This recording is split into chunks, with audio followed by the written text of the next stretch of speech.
Alright, well, sorry for the late video. I know I said I was gonna upload a video every Sunday, but I kind of got sidetracked this week actually. So I actually was debating on whether or not I should even make this video or post it because I didn't want my first video about Hong Kong to be negative or to be, I don't know, depressing. But I I want to be truthful with you guys about what it's really like to study abroad from my experience. I've always Where I come from isn't all that great. My automobile is a piece of crap. My fashion sense is a little whack, and my friends are just I've always struggled with depression, and um, it's something I thought that I was working towards overcoming or at least managing. But since I've been here, I feel like my depression has gotten a lot worse. And it's not because of anything anybody did to me, but it's more so just feeling isolated and alone. This is kind of hard for me to talk about because of like the stigma mental illness has, especially in the Nigerian community, which is what I grew up in. But this is an aspect that I think some students may face while studying abroad. I've worked pretty much almost an entire year to get to this point in my life. I studied so hard to raise my GPA. I applied for so many scholarships. You know, I worked a lot out of I worked a lot of odd jobs to get to this point. And so for me it's just I'm at this point where I'm like, I don't want to be here, and I just don't get it. I really don't. I think maybe I kind of understand it, I suppose. I'm a very rational person. So when I look at it, I'm like, well, you know, I've made friends here. I have done stuff to get outside of my comfort zone. Like I've been here now for about 2.5 weeks. When I first arrived, I was like so excited, you know, to be here. You know, I didn't say no to anything. I was always open to it. I went out with a couple of students I met. You know, I was hanging out with people. I was going to events. And then the week after I arrived, you know, school started. It was my first week of school here.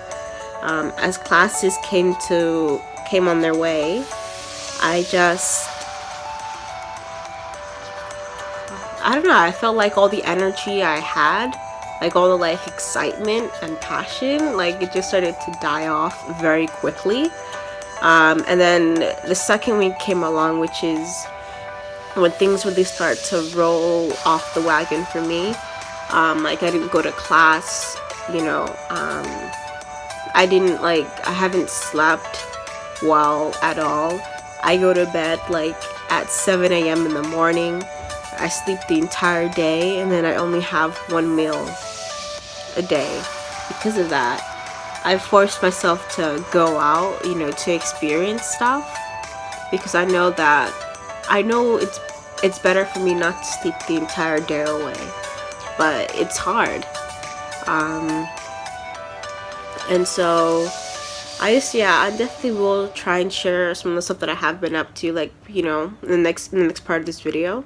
But I don't know, I'm at this point right now where I'm just not sure where everything's going, and it's tough, and it's not what I expected. You know, I expected a lot warmer weather, definitely, but I also I didn't think I would miss my friends and family back home as much as I do. I didn't think I would feel this empty. So to end the video on a positive note, I'm going to share with you some things I did. So here's a clip of me on a bus leaving the airport heading towards campus. And here's another clip of me telling you about my first day. Alright, so it's been my first day in Hong Kong. My hair's a bit of a mess, you know, I'm exhausted, I'm tired, but you know what? This day did end on a positive note, I suppose. I'll just tell you how the day started off. So basically, you know, I got off my flight, found out that I'd have to, you know, that we had to wait for other students to come off their flight. So ended up getting off the flight around 10 and then leaving the airport at 1. So, you know, and then, but it was really cool because I got to talk to, I don't know, I just gotta poo. Alright, so what I meant to say was that I lost all my money at IKEA buying like bed sheets, and so I didn't have any money for dinner, and so a student bought me dinner. That was the positive note. And on my second night, I ended up buying Pizza Hut, as you can see, because I really missed that. And the next day we had our orientation, and they treated us to some dim sum, and we got to see some students do some performances to try and get us to join their clubs. And this is one of the dance groups that they have on campus. As you can see, they got some moves themselves. And so basically this whole day we learned about information about what it's like to be an exchange student, you know, what we're going to need to know for campus life, and like all the clubs that are available for us to join, and other things like that. And so, yeah, this day was pretty long. And then the following day, we pretty much did the exact same thing over again, but we went on a campus tour. And so we got to they showed us around campus. They showed us all the good spots to eat on campus. We got to like learn a lot about, you know, the just campus life. And the next day they took us on a tour of Hong Kong. This is me standing in front of a temple. This is me on Stanley Island, taking in those scenic ocean views, and here I am on Victoria Peak, which I think is like one of the bigger mountains in China. And the following week, I had dinner with all the girls who were on my floor. Went to this place called Caesarea. There's actually a photo of this on my Instagram, and it was really awesome to have dinner with them. And this is just a photo that I took while walking around Kowloon.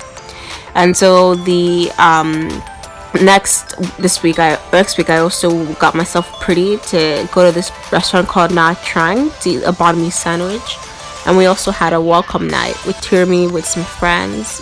And then this weekend I went to Tim Ho Wan to eat dim sum, and it wasn't that good. And here's me at this dessert restaurant. This was like the best waffle dessert I ever had. It was really delicious.